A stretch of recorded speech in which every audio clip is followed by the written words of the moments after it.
Hello, blogging heads, and welcome to another week of This Week in Blog. Today, Bill is out, and I have Ari Melber, who is the net movement correspondent for Nation magazine. I first got to know Ari when I had a very similar beat for the hotline at the Blogometer. So we got to know each other professionally then, and he was more than happy to fill in for Bill today. So welcome, Ari. Thank you. We're taping on Thursday here, and we both agree that the nomination is pretty much over, so we're going to skip pretty much all talk of Clinton and head right to general election stuff. Starting with John McCain starting to shore up his conservative base with a big speech on Tuesday, the very day of the primaries, on what type of justices he wanted to appoint to the court. And John McCain does not have a lot of issues which with the conservative base trusts him on, but this is quickly becoming one of them. At the corner, Catherine Jean Lopez had a post titled "The Supreme Bush Legacy: Alito and Roberts," and then she posted the text of McCain's speech approvingly. And from red state to town hall, pretty much everyone was very pleased with what McCain said. Even Michelle Malkin was pleased with what he said, but Michelle, of course, is very tough on Republicans, especially ones that go against the immigration line. And she also posted text of his speech, but then also asked questions for discussion. Do you trust him? And then she linked to articles about the Gang of 14 and a quote from McCain saying that he did vote for Roberts. He would appoint someone like Roberts, but that someone like Alito was a little too extreme because they, quote, wore their ideology, their conservatism on their sleeve. Right. So that's pointing out that McCain in the past does have a history of not appreciating conservative justices the way conservatives want him to. And I'm sure the reaction on the left was somewhat different. Yeah, well, I think the reaction on the left is different. I think in the blogosphere, of course, as you mentioned, there's been so much more attention on the Democratic race. But I actually was surprised a little bit in reading Town Hall in Red State and how easy McCain got off. Because if you look at the speech itself, it was not a serious speech. He didn't really articulate a specific judicial philosophy, and he didn't really dig into very many cases. In fact, the Supreme Court cases he mentioned were gimmies, across the spectrum. Takings jurisprudence in Kelo and Newdow. The Pledge of Allegiance. Those aren't really, to my mind, strong conservative cases for outrage. They're really issues that cut across the political spectrum. So it was very safe in that regard, and it wasn't precise. He's not going to cite McCain-Feingold. No, he's not going to cite areas where the Supreme Court has not gone 100% his way. Although, of course, parts of McCain-Feingold did remain intact. Right, but he's not going to go to a conservative audience and talk about how happy he is that the court upheld many aspects of McCain-Feingold. Right. But I also think that, what was left unsaid here was something that is a key issue for at least traditional libertarian conservatives as well as independents, and that is the excesses and, basically abuse of executive power of the Bush administration. I mean, he didn't discuss at all the issues around detention, domestic spying, executive power, signing statements, and while many people in the grassroots part of the Republican base see those as issues of standing by President Bush, and we've seen that for years now, there are people, whether you go out to the intellectual folks at Cato or the grassroots folks who are supporting Ron Paul, some of whom are obviously conservatives that could support a Republican candidate. There's a lot of concern about that. So he didn't dig into that at all. I mean, here you have, for example, with the Bush administration making the really unheard of claim that they could detain American citizens without trial in the Hamdi case. Very controversial for a lot of conservatives as well as everybody else. Which they lost. Which they lost, exactly. So there you have, that's the question. I mean, we want to talk about what's always the issue in the courts is the close cases. And they lost narrowly on that. A lot of Republicans and Federalist Society folks talk about a more robust view of executive power that might allow that kind of thing, basically snatching Americans up off the street and not giving them the rights they've had for 200 years. I don't think that is mainstream at all in even Federalist Society features. I would recommend Peter Bernstein's book, readings. It's a collection of readings from the post-war period. It includes Hamdi, and the rest of it has a bunch of conservative scholars. It's a good sampling of what is conservative opinion when it comes to Hamdi and those slew of cases. And even among conservatives, being able to swoop in and get American citizens, which was key for Scalia. Remember, Scalia was definitely against that part of it. That's everything to him. That you definitely cannot do that to an American citizen. Conservatives are definitely not on board with that. Well, but I would say you're definitely right, and Scalia did depart there. But on the Rasul and Hamdan decisions, both about rights to habeas corpus for detainees in those cases relating to Guantanamo, you had pretty close decisions there. So if we're talking about the mainstream of conservative jurists, you're talking about most of the conservative members of the court wanting to go the other way. Yeah, I would just make this point. You talk about economic conservatives being somewhat worried about McCain. I would say it's all about priorities and realizing that in any election you're not going to have a perfect choice of options. And my point would be this. For people whose priorities are more economic liberties as opposed to civil liberties, what's so far come out of Obama is much, much worse than what's come out of McCain. McCain quoted Obama from his speech. Obama said he would support judges that made decisions on cases from one's deepest values, one's core concerns, one's broader perspective of how the world works, and the depth and breadth of one's empathy. So not the merits of the case, but just one's empathy. You don't like empathy, Conn? I had no idea. I think empathy's fine and great for legislators, but on the court, I want people who will apply the law. Or Michael Goldfarb at the Weekly Standard had a great parsing of David Axelrod's response to the same speech. Axelrod told MSNBC, Barack Obama has always believed that our courts should stand up for social and economic justice. Well, what is the social justice that David Axelrod is talking about? Well, when we go to Barack Obama's website, as Goldfarb points out, we see that Obama talks about social justice in this light. This is from Obama's own words.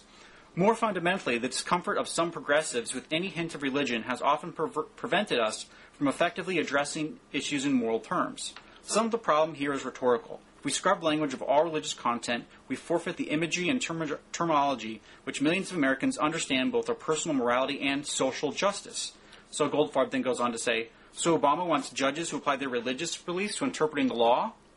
And, this is definitely something that's going to concern economic libertarians and definitely conservatives, because we definitely do not want judges ignoring the law and just deciding the case on whichever plaintiff is the cutest and provides the most empathy. That's not law. That's American Idol. Well, I doubt that quote was with regard to jurisprudence guidance for members of the court. It sounds more like the language that you use and the values that you invoke when trying to build a movement. I think Obama has proven to be very successful at that on the political side. I do agree with you that we want judges to use different standards. And that brings us to another point in the McCain speech. He talked a lot about quote-unquote judicial activism. And, you and I were emailing about that in advance. I found that, again, really striking. He took the easy way out. He didn't dig in and explain what he meant by that, but he used code words. And for many people on the right, I don't have to tell you or anyone visiting this website, we all know that refers to abortion jurisprudence. It refers to a lot of equal rights advancements, that basically people think the courts were getting out there and ahead of the American public.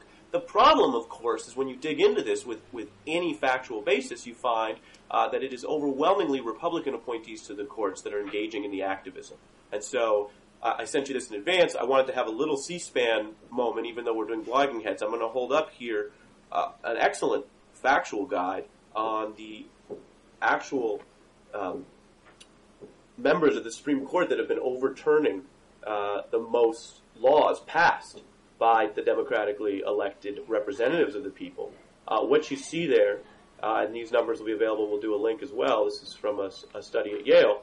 is that overwhelmingly conservative members of the court are the ones engaging in activism if you define it by using the power of the court to overturn democratic legislative initiatives. So I think that is kind of an interesting counterpoint to the code words of activism, whatever that means. Here, if activism means overturning the will of the people, it's actually the conservatives on the court who've been doing that the most. It's a fact. Yeah, and, I would just quibble with the whole definition of activism as overturning the legislature. I actually blogged about this on Wednesday after the New York Times editorialized on it, because this is the quote from the New York Times editorial. Mr. McCain did not mention, of course, how the Roberts-led court blithely overruled Congress by nullifying a key part of the McCain-Feingold campaign finance law. He did wax nostalgic about what the basic right of property has meant since the founding of America. And then the New York Times has a parenthetical. He did not mention that in 1789, many women could not own property and that African Americans were property, but he did criticize the idea that values evolve over time. And so my blogging response was, is the New York Times really this ignorant? Are they completely unaware that strict constructionalism does not forbid and in fact requires the Supreme Court to overturn congressional legislation when it does not conform to the Constitution? Are they completely unaware that strict constructionism depends upon the ability of people to amend the Constitution? Are they completely unaware that the Supreme Court did not free the slaves or grant the women right to vote, and that constitutional amendments did those things in the 13th and 19th Amendment, respectively? And I think this comes down to the whole point of what conservatives, when they talk about judicial activism, means, is that if Congress wants to go ahead and invent trimesters and legislate on abortion, etc., Congress should go ahead and do that. But to have 9 judges divine from the 14th Amendment and the Constitution that the founders knew what trimesters were and create an abortion right centered around these trimesters is completely preposterous. And the strict constructionism depends upon courts overturning laws. So using overturning laws as a rubric is completely ridiculous. Well, Conn, I don't think it's ridiculous, although I agree with you it's not the only metric. But it is one metric of how active the court is. I mean, it's not, for example, this Yale study that started with the activism. That, of course, is coming out of a political discourse that's emphasized it and used it as a code word. But I think anyone would agree that, yes, bad laws and unconstitutional laws have to be overturned. I do think it's striking, though, that folks who talk about limited government, who talk about a strict judicial philosophy, are the ones finding the most opportunities and the most frequent need to overturn the will of the legislature. By the way, that includes, of course, times when the Congress was controlled by Republicans and the bills were passed by a majority of Republican support still being overturned. So, no, I agree it's not that simple, but I'm glad you mentioned what does strict constructionism mean. The other link I want to draw people to is a fascinating new study by Richard Posner, who's perfect for us. He's a blogger, but he's also, of course, a federal appeals court judge appointed by President Reagan and considered, as everyone knows, a fascinating person, whether you agree with him or disagree. But since we're reading things, his new study talks about how basically the conservative originalism or textual originalism, looking towards what Scalia and other folks have been, really successfully pushing on the court, has, and I'm quoting now, a backward orientation that actually enlarges a judge's legislative scope, and not only by concealing that he is legislating.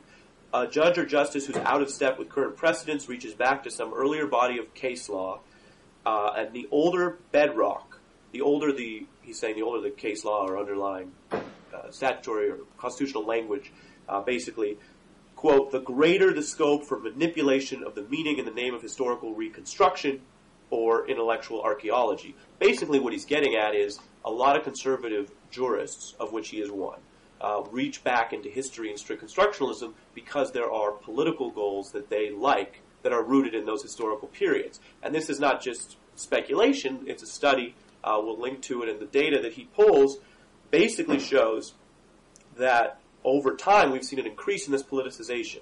And here's the stats, according to Posner. Republican-appointed federal judges from 1925 to 2002 voted what he calls conservative about 55% of the time. Current Republican appointees vote conservative about 66% of the time, more than their Republican predecessors, and more, it turns out, than Democrats vote liberally Democratic appointed judges. Again, that's not the end of the argument because cases are complicated, but there's clearly a politicization of the courts. And I think if you look at this data and you look at the use of textualism, originalism, it is coming from the right. That's where the judicial activism and the political retrenchment is, not from the center or the left. And that's where I think, unfortunately, although John McCain may have pleased some people with that speech, he was wrong on the facts. I don't have a rebuttal. My response would just be, first of all, as a graduate of George Mason's Law and Economics School, Posner is definitely one of our heroes. I'm a big fan. However, so I brought the right guy to the conversation. Yeah, the cases are complicated, and I would hesitate to call what he has data there. But I think definitely when you look at decisions by justices.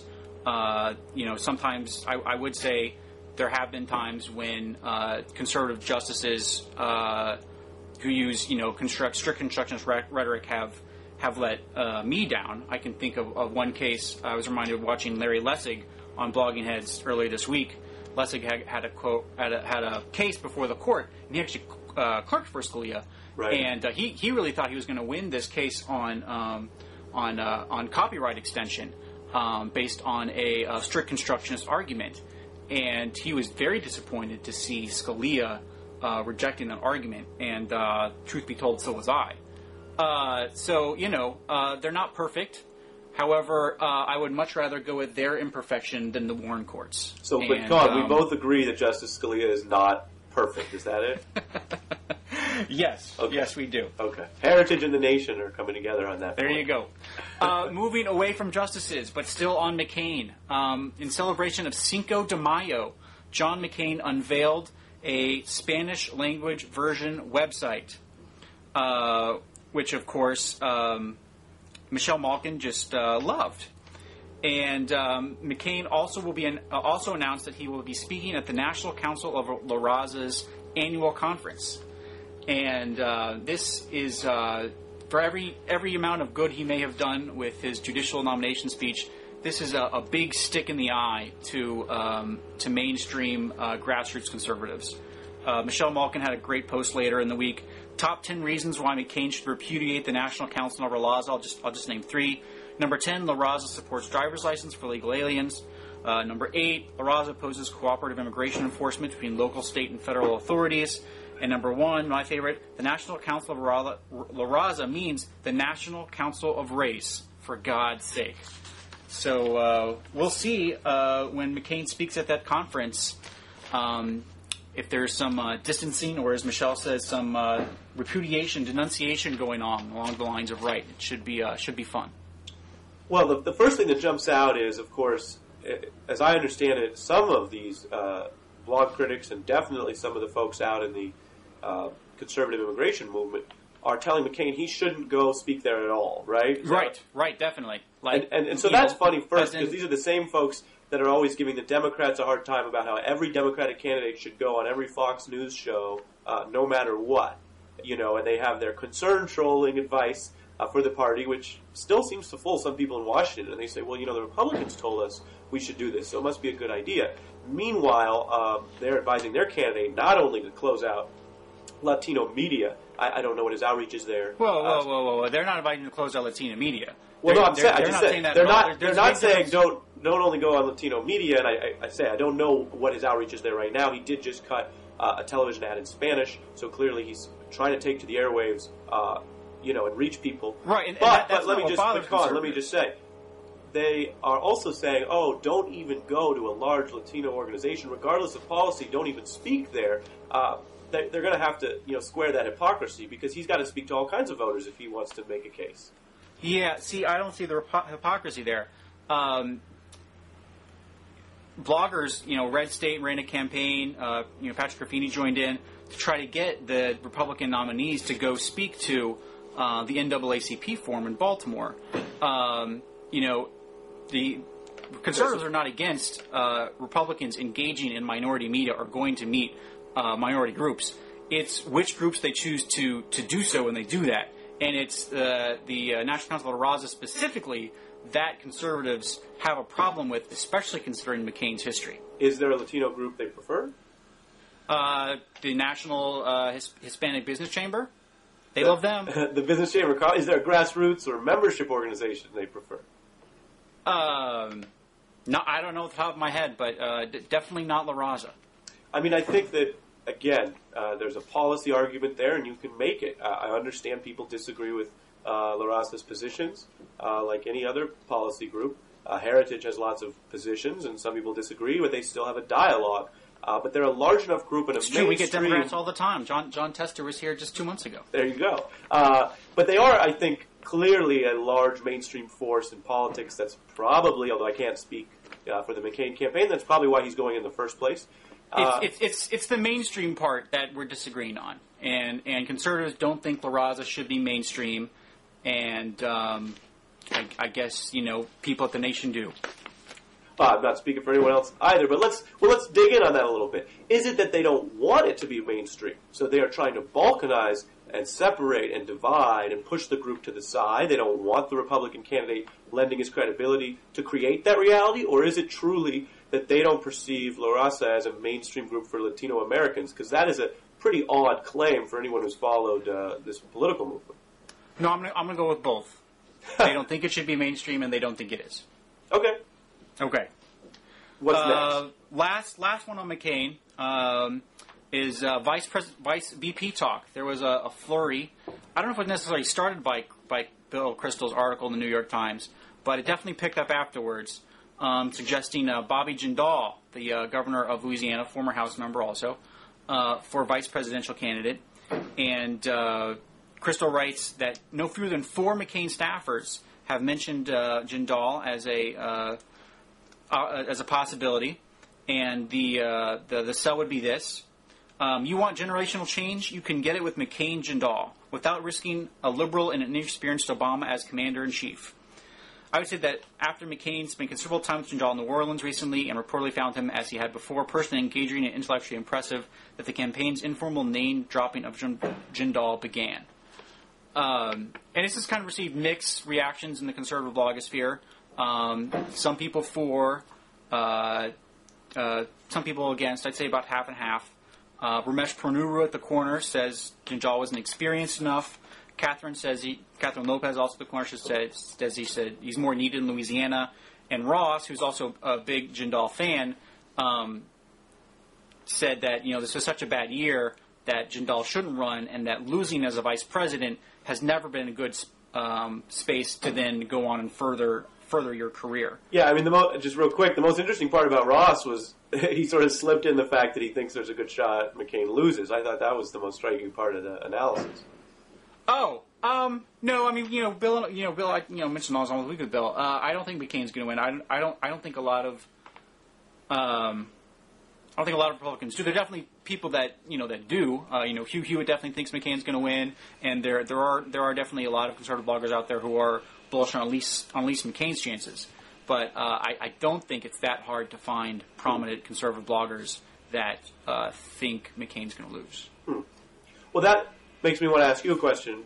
Sure. Before I get into the pick, which is do you think that creates a different set of metrics or expectations around what his campaign should be? Because everyone knows, not usually the presidential level, but plenty of people run long shot campaigns to get things done through the campaign, House races, primary challenges that can be very good for the long term for issues or the movement, but are likely to lose. But that's a different orientation for your supporters and the choices you make than the big show, a presidential race. It's been a long time, I think, since we've had someone, in either party in a race really treating it like they're probably going to lose and making, more bold decisions accordingly. Do you think it's at that level, or you wouldn't go that far? Within the McCain camp and John McCain, no, they definitely think they're going to win. The whole reason they're going to La Raza, the whole reason they're making all the Spanish media stuff is because, they think they can go out and win New Mexico. They think they can challenge Obama in Colorado. And I don't want to make the impression that there are people inside the McCain camp that don't believe. They're true believers. Mm-hmm. No, but I mean the conservative blogosphere and the conservative grassroots from your experience. Yes. Not so much. No, I mean, look, I was talking to a guy from a veterans group, and he was talking about all the great candidates they're finding, And so I asked, well, how come none of them are running this cycle? And he said, well, because we're telling them not to. And, that's very true. If someone asked me whether or not they should run a House seat or a Senate seat, I would tell them not to this year. This is just a terrible year to go out and get slaughtered if you're a Republican. So McCain has some special branding that allows him to go against those headwinds, and he thinks he's going to win. But if I had not even a close friend, if I had just giving honest, objective advice to anyone who was thinking about running, or any Republican, that is, if I was a Democrat, I'd say go for it. Even like a MySpace friend, you'd probably say that. Right. But any Republican running, I said, you know what, why don't you just go ahead and wait 2 years? Yeah. Okay, interesting. Well, to Jindal, who is, by the way, I think by any account, a pretty exciting politician, unusual for the Republican Party, 36 years old, running really during a tough time in his state, and despite his youth, winning people over. It's always interesting to see those kind of politicians because it's unusual.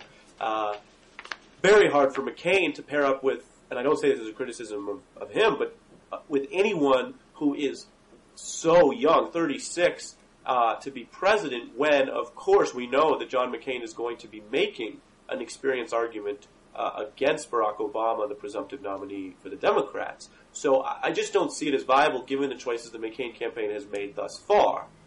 But I think there's incredible room for him to pick, for McCain to pick someone similar in that they're relatively new to the national stage. I don't know if they need to be that young, but they need to have relatively few years as a national Republican figure, and instead be someone who comes with a freshness and basically a message that can complement what John McCain is saying, which is I'm a different kind of Republican in a different kind of year, but that doesn't mean we need to go all the way over and embrace the Democrats' plan for change. I can be changed too. And we've seen that, obviously, this is not brilliant analysis. We've seen that for months. Every candidate try to co-opt the change message one way or another. Yeah, and I think Jindal would definitely be an option. It's like I said, the name's definitely out there. I wouldn't be surprised if it happened. But there would be some people in the conservative blogosphere, particularly the Club for Growth, that I should have mentioned before, but I'll include that link too, which looked at Jindal's trade policy and found him to be a little too protectionist for their concerns. So, if McCain wanted to please some people and stick in the eye of some more of the ideological groups like Club for Growth, Jindal just might be the ticket for him. Do you want to skip ahead to your comments on black activism online? Sure, let's do it. You had the post on this. Go right ahead. Sure. I mean, there was a Washington Post article here recently that profiled Color of Change, which is a grassroots organization somewhat modeled on MoveOn.org, although that's a simplification, that unites black activists and black bloggers and other folks interested in black issues of civil rights and Katrina reform and FEMA, which they've done a lot of work on, and also media reform because they were intimately involved with a larger netroots effort to scuttle the Democratic debate hosted by Fox News, which was successful in scuttling it. We spoke about that briefly earlier in this session. So what was interesting to me is, of course, many folks have been following Color of Change for a while now. Obviously, when the Washington Post does a serious treatment article, that's sort of an alert in the Beltway. I don't know what led to the article, but I do know that because Color of Change, along with labor groups and other netroots activists and a lot of money pouring through Act Blue, the blog or fundraising portal, they were able to defeat incumbent Congressman Al Wynn, who was a member of the Congressional Black Caucus. They supported the candidacy of Donna Edwards, which they stressed at the time was their first endorsement ever. Color of Change as a grassroots group is not like a Beltway group that's doing a lot of endorsements. They're doing other types of activism, but they did make an exception and endorse her in a primary. Everyone knows you don't make friends with either party in Washington by getting involved in those primary battles. And yet we're seeing this increasingly in the netroots and across the Democratic Party as a way to create more fundamental change, especially, I think, with the complete disgust with the Democratic majority in Congress failing on so many issues, from Iraq to constitutional rights to oversight of domestic spying and other important issues to the Democratic base. And really, I think, to a lot of Americans, Iraq being an example where it's not even political anymore. It's just a question of failure of several branches of government. So, what you see in the Washington Post profile is a real awareness of this group coming of age. What you see in the Congressional Black Caucus, I think, is more awareness of these groups. And the question, like any time you have new power, is, is that a relationship that leads to an alliance?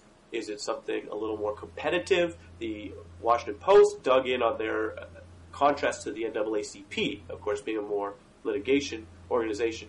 No real comparison there. The NAACP being around for several decades and having done such fundamental work and sent people to the Supreme Court. But that's what they played up. What I actually think and what I've written about is real the more the fight, the political dispute or contest, maybe a better word, is between Color of Change and the Congressional Black Caucus. People forget the majority of the Congressional Black Caucus backed Senator Clinton. It was by no means monolithic in supporting the candidates of the same race, nor should it be. But, of course, what we've seen is Barack Obama, over the campaign, consolidated support among grassroots activists in the African-American community who have then pushed back. They have a superdelegate pressure campaign as well. So I think there's a lot of interesting stuff happening there. It's of course, tipped off by internet organizing, but it comes back to the same fundamental issues, which is, who represents you. The other post we're going to link to there is from Spencer Overton, talking about how for decades there was what he calls a Malcolm Martin model of leadership, real top-down and often church-based leadership in the black community, and that some of what Color of Change is doing is changing that. Not to replace it, but obviously to augment it, or in the case of Al Wynn and Donna Edwards, to put forward new candidates and do it themselves. So I think it's a fascinating thing, and something that is really, I would say, if we can criticize a lot of the broadcast media, completely lost. I mean, I don't think most people would know about this from the months and months of television coverage we've had, which have talked about race, but only in the broadest of terms, not about activism based on issues of concern to African Americans and civil rights in general, this being a great example of that. Well, I found the article only kind of marginally interesting and as a case study of the larger kind of new media phenomenon. Then I guess I spoke too long if it was only marginally interesting.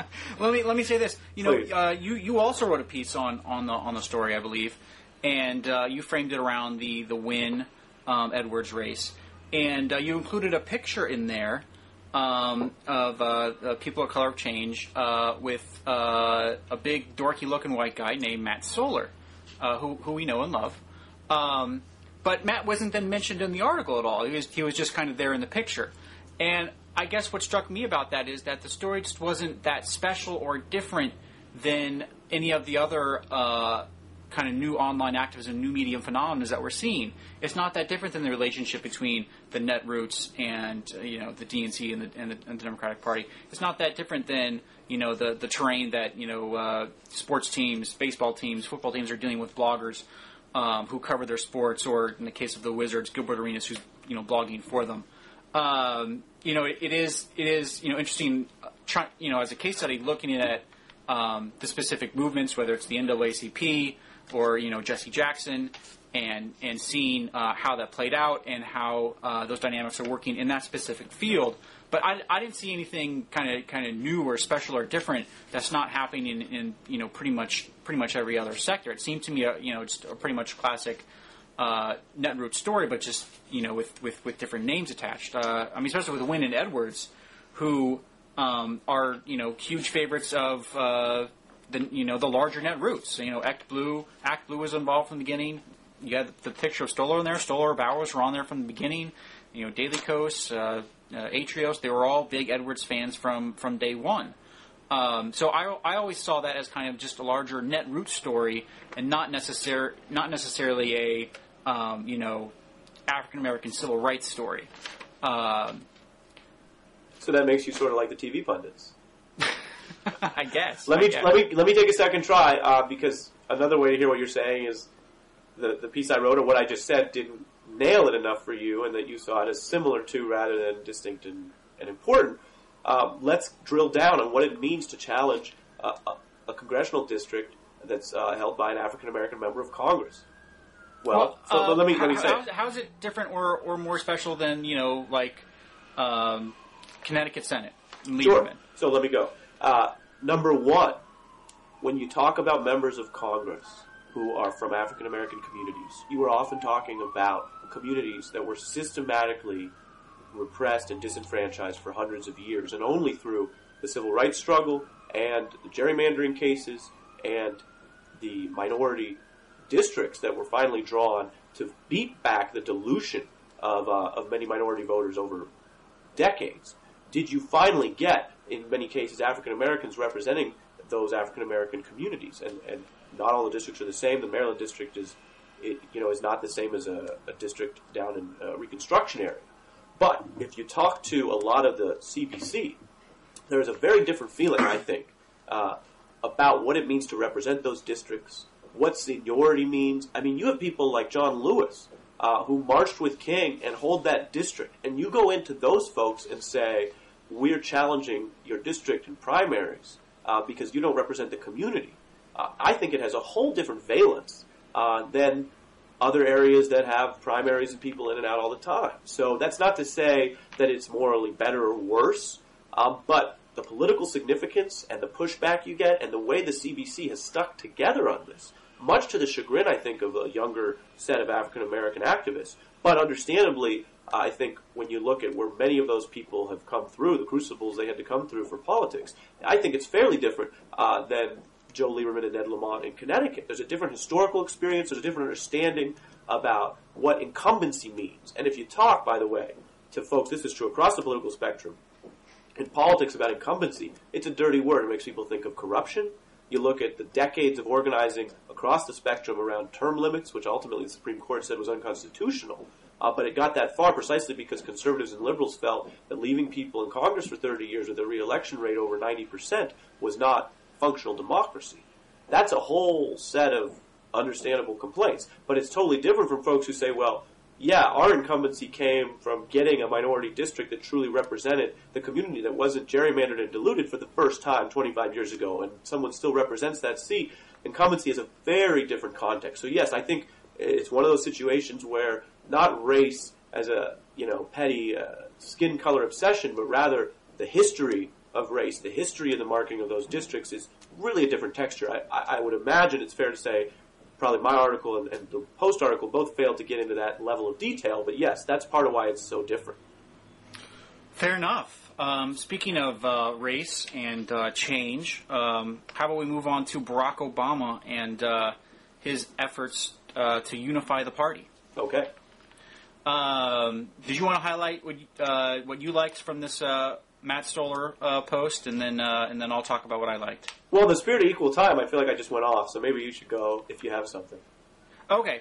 Well, Matt has a list of kind of stuff that Obama is doing to already kind of unify the party, and I thought some of the passages were particularly telling. First, let me say that I agree with David Axelrod and all the Democrats that say this long campaign has been great for Democrats because it's engaging the party in states like Pennsylvania, Indiana, making people interested and involved, building up the donor lists. Matt makes that point. I agree completely. But then he goes on and talks about what Obama campaign is doing beyond that. I have heard from several sources that the Obama campaign is sending out signals to donors, specifically at last weekend's Democracy Alliance convention, to stop giving to outside groups. He goes on. He has bypassed Act Blue and will probably end up building a congressional slate feature to further build the party and keep control of the data himself. Moving on. It's actually very similar to Clinton from 1994 through 2000, where power and money in the Democratic Party is being centralized around a key iconic figure. He's consolidating power within the party. By stripping power, money, responsibility from outside groups and opponents, Obama is increasing his control of the party apparatus, which I think is all dead on accurate, except for the part where it's some type of something new or change. Stripping everyone else of power within a movement and centralizing within yourself is common to everything from the Jacobins to and Robespierre to the Bolsheviks and Lenin. And to the Republican Party and Karl Rove. You had to get Lenin in there, didn't you? I got Lenin in there, I got Robespierre, and I got Karl Rove. I thought it did well. No, it's classic politics. You take over control of the apparatus of the party and concentrate it centrally within yourself. It's not new. It's not change. It's how politics has been done since forever. But yeah, it's unifying the party around Obamaism, and then as Stoller later goes on in the rest of this post, he really, really hopes Obamaism is like the progressivism he believes in, but he's not entirely sure. So we'll see how that works out for you guys. I think you hit it on the head. I mean, there's a real tension there between what it takes in practical politics to suit up and get on the field for this general election fight, which I think is going to be very tough, especially with what we've seen in the primaries, which is a swift vote media on television that treats Democrats fundamentally different than Republicans. Don't take my word for it. Go back and watch all the debates in both parties. Go read the Project for Excellence in Journalism reports. Go look at the scrutiny of the candidates. It's just not even close. That's, I think, just clearly demonstrated. And so it's going to be tough because Obama's going to be running not only against John McCain, he's really, in a sense, going to be running against a media that is already predisposed against Democrats in presidential races, not, I think, on every issue, not on social issues, but on a lot of the national security and corporate discussions in the presidential race. And second, he's got basically a real problem here with a media that is threatened by the way he routes around them. And I think that, of course, agrees with what you're talking about. Routing around traditional power structures includes for him often routing around the media filter and doing the direct speeches, using YouTube, using the social networks, raising this money in a different way that has upended a lot of the politics in the establishment, but has also led people questioning where their role is. Howard Kurtz actually had an interesting article about this, about the press feeling shut out and not understanding how he was doing well, but not using them like traditional campaigns do. All of that, I think, is basically acceptable if done correctly.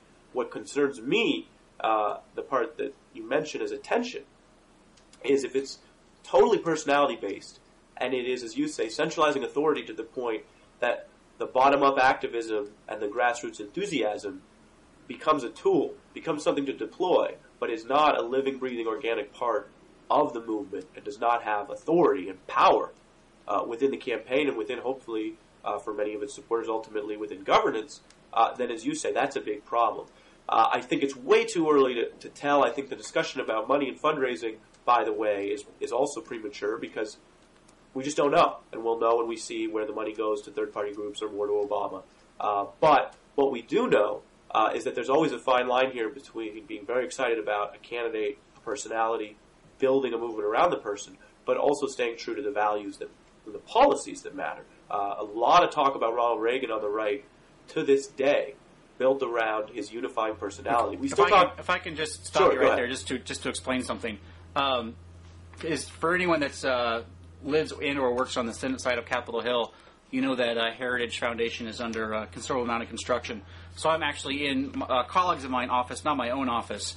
This is just to explain the large Reagan poster over my shoulder, which I figure since we were mentioning him in an iconic way, it would just be weird not to mention the fact that there's a large bust of him over my right shoulder. He's looking over you. He's looking over me literally right now. Yes. So I'm not my office. Just thought I had to mention him since he's kind of overlooking this right now. But go ahead. Yeah, and I was to this day we talk about Reagan Democrats. Well, if they voted for Reagan and they continue to vote for Republicans, they're probably Republicans. First of all. But second, we're not just talking about an ideological shift with those people. We're talking about something that connected them with Ronald Reagan. And for Republicans, that's a good thing. And of course, Obama talks a lot about getting these Obamacans. And we see in some states, Virginia being a prime example, a lot of Republicans went over and voted for Obama, even while McCain was... I was one of those Republicans, although I did it for kind of less than pure motives. You did it in a Rush Limbaugh chaos mode? I did. Well, it's an open primary. It's funny you mentioned that because that's a whole separate issue. But what I was going to say is that Virginia is a state that matters in that respect because Rush had not fully dialed up that program with the same intensity at that point, and McCain and Huckabee were still in the race. Huckabee drew a lot of votes in Virginia, so the type of folks that were just looking to protest McCain were still going to Huckabee. And yet, at that juncture, Obama drew a ton of new Republicans. I've written about it, so maybe we'll throw that link up too. And that's significant. As we got later, of course, and McCain was a presumptive nominee, it's harder to parse out which Republicans are genuine, which are like you doing bad faith voting, and which were motivated by Rush Limbaugh or someone else. All of that is to say that Obama has a very good thing going with this focus on his personality and what you called Obamaism. But of course, he has to find ways to show that he's still communing with the base, really, for lack of a better term. Yeah, and I guess since we're comparing him to Reagan, and we're not the first ones to do it. Obama did it himself. Reagan definitely was different, had a different model. Reagan did not try to centralize the conservative movement around himself. That's a completely separate issue of whether or not after he left office the conservative movement tried to centralize it around him. Mm-hmm. But through his first campaigns, he came to CPAC in '79 and said, I'm one of you. You guys were here before me, but I'm part of you, and we're going to win this together. You guys have made great progress, and there definitely was and still is an identifiable movement of which heritage is a big part. That is clearly identifiable and separate from Reagan, and Reagan never tried to centralize it and take it away. Did quite the opposite. He basically told the Heritage Foundation, could you write a bunch of policy ideas for my first term in office, the mandate for leadership, and Heritage did that, and we had our fights with Reagan over the years, but it was definitely more of growing the larger movement, so far I'm not the only one who has yet to identify a core group of issues that is Obamaism, that is separate from the cult of Obama. Well, I object to the word cult, and I think this is an intelligent environment, so we should avoid that kind of high-heated rhetoric. But I agree with part of what you're saying. I would parse it out as, number one, the issues around is there a movement and is he responsive to it separate from his candidacy?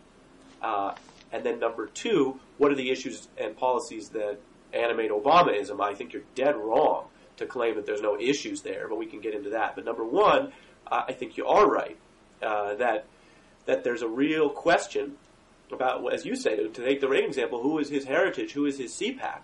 It's not like progressives have not been building these institutions. The netroots, have one of the most important conventions on the entire left now, and all the candidates came and spoke at it last year, and Obama came, but he has, as everyone knows, distanced himself from many of the leaders of the progressive blogosphere.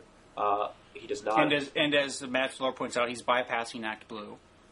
Say again? I'm sorry.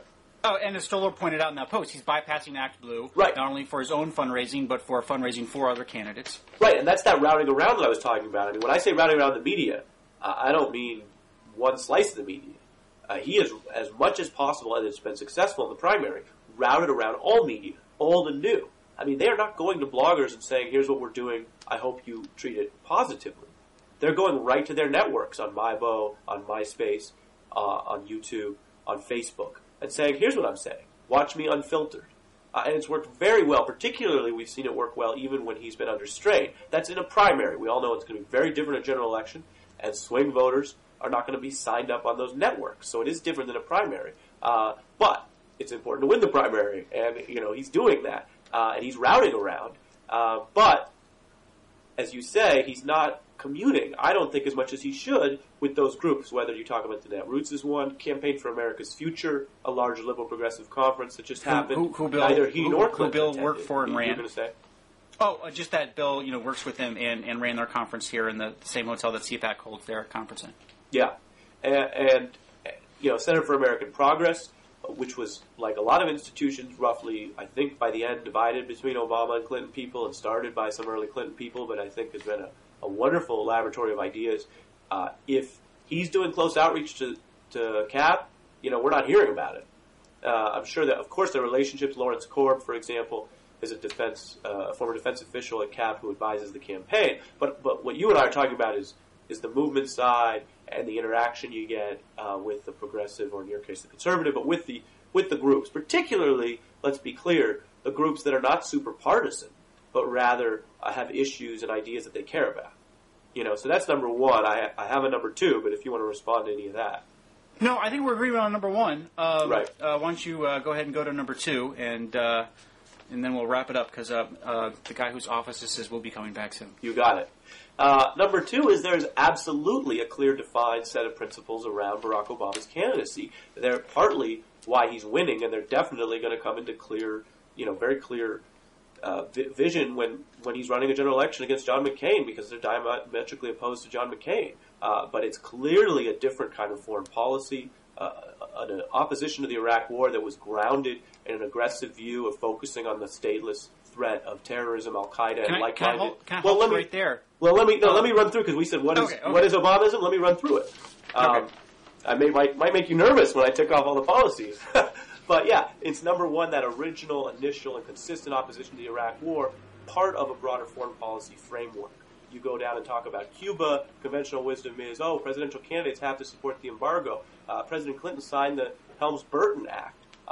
This goes back a ways. No, Barack Obama says, I do think we should try to break the embargo and have a different relationship with Cuba, even though they have human rights abuses and problems and we don't support their kind of government. We need to have more diplomacy, particularly against the kind of small states that do us a lot of harm in the international arena, but don't necessarily pose a security threat. And that's a differentiation that his advisors talk about, in addition to dignity promotion, which is looking at the threat with regards to what people around the world see of the U.S., think of the U.S., and how they are going to become the part of the stateless threats of tomorrow or be prevented from that. So it is a nuanced and specific foreign policy, and it's something that made him, differentiated in the Democratic field. I don't think anyone would say that if Barack Obama, was for the war in the Senate and voted for the war, that he would be the nominee. So that's number one, and foreign policy is important. Number two is a theory of open participation and open government and open democracy that really taps in to what a lot of young people and independents feel that government is shut off to them. It's the parallel financing structure he talks about, and not being beholden to lobbyists, which picks up on themes from John Edwards. And it's basically saying that the system is so broken that we have to change the entire way we do politics to get progress. It's not enough to think about these as siloed issues. We have to change politics. But when you look at the details there in campaign finance reform, he's co-sponsored Senator Feingold's bill on that, which would take us further than McCain-Feingold and break some of the power of special interests in campaign finance, in an open, transparent government, and using the tools of the internet on that. And you mentioned Larry Lessig earlier, who's involved in supporting Obama and pushing those ideas out. And obviously, although I think less important and overhyped, in changing the way we do politics, which is everyone's heard about when he says we're not going to do the same old distract and attack politics. But it does matter, because we can have a debate about the war and the economy, or we can have a debate about campaign jewelry, and the product of that debate will be very different. So those are two. I realize I just went on for a while. But number three, on tax, the economy, and jobs, John McCain and him are diametrically opposed. They both agree. And I don't think there's any confusion about that. So there are clear planks to Obamaism that people are excited about. My response would be this. We were talking about this in the sense of, there was identifiable conservative movement that had an ideology, and is there such the Obama campaign? And, you identify, foreign policy, changing Washington, and different than idea of McCain. He definitely has a different idea of McCain of domestic policy, but he also talks about, this kind of new politics, and, we know he was, for ethanol subsidies. We know he, supports, clean coal subsidies. There's not really a sense of really, what the coherent part of that domestic policy is. As far as your other 2 points on foreign policy and change, ever since Watergate, we've been changing Washington with campaign finance reform, and the only thing that's happened is we've made it harder and harder for upstarts to get involved, because you have to spend so much time campaigning because of the absurd limitations on speech. And, Obama's only going to make this worse, unless, of course, you're as famous as a rock star is, and you can raise, millions and millions of dollars online. But, Obama's the exception that proves the rule in that case. Not, look at Larry Lessig. Larry Lessig declined to run because his name idea was so low. And so when you have people who, realize they're going to have to spend tons and tons of time raising money, as opposed to, say, if we had another system where George Soros could identify, 10 really progressive people he wanted to run for Congress, write them big fat checks so that they could spend all their time instead of raising money out talking to voters. That'd be a great system according to conservatives, but progressives are against that, and so is Obama. But we'll see how that works out. And finally, on foreign policy, I just don't think there's much coherence there. I mean, I talked about this New Republic article by Crowley last week, and I think we should. And yes, Obama was against the Iraq War from the beginning, but we don't really know what he's for from that. We don't really know what his model out of Iraq is going to be, and we don't really know how he is going to deal with Iran and these other countries, besides this vague idea of some meetings to begin with. So all that really hasn't been hashed out in the same way that we knew exactly what Ronald Reagan was going to do about the Soviet Union and the Cold War and the rest of it. So I think there is a lot of fuzziness as to part to what is Obama's ideology, and you think it's going to be a tough fight. I think it's going to be kind of more of a coasting, but it seems as though we're gonna find out what that is. Well, let me just take a big step back. I identified 3 key points of Obamaism in foreign policy, change, and domestic policy. In contrast to the claim that nobody knows what he stands for, there's nothing animating it besides what you call... No, I wasn't saying nobody knows what he stands for. It was that, because we're talking, this all came up in the context of Reagan taking an already existent movement that had an identity and using it and being successful and leaving it beforehand, as opposed to Obama not taking an existent netroots progressive movement, but instead creating his own movement. So it's not that there's nothing identifiable policy-wise about Obama. It's just that there's no specific, movement of issues around him that he is building and growing through other institutions, etc. That is identifiable and will last beyond him. Okay, but even with that clarification or elaboration, I named 3 things, and on 2 of them, you proceeded to disagree with the ideology of them, which is perfectly fine. We disagree on a lot of these issues, although we can talk them through. But I don't think you got to the heart of the point, which is there, and people do see them, and there are major tenets to this that are basically animating Obamaism. Now, to your 3rd point, where you actually did contest whether we know what it means. I actually haven't read that particular Crowley article, but I've heard this before. Obviously, the general election is a time to continue to parcel out these exact ideas. But I think that Barack Obama has been basically more specific than most folks that run for president in a primary in talking about his views. And he's taken political risks. There's also this idea out there of, he doesn't take risks. It's a big risk for a Democrat to talk the way he has about engaging, dangerous parts of the world and the power of diplomacy, harkening back to JFK, something that other people disagree with.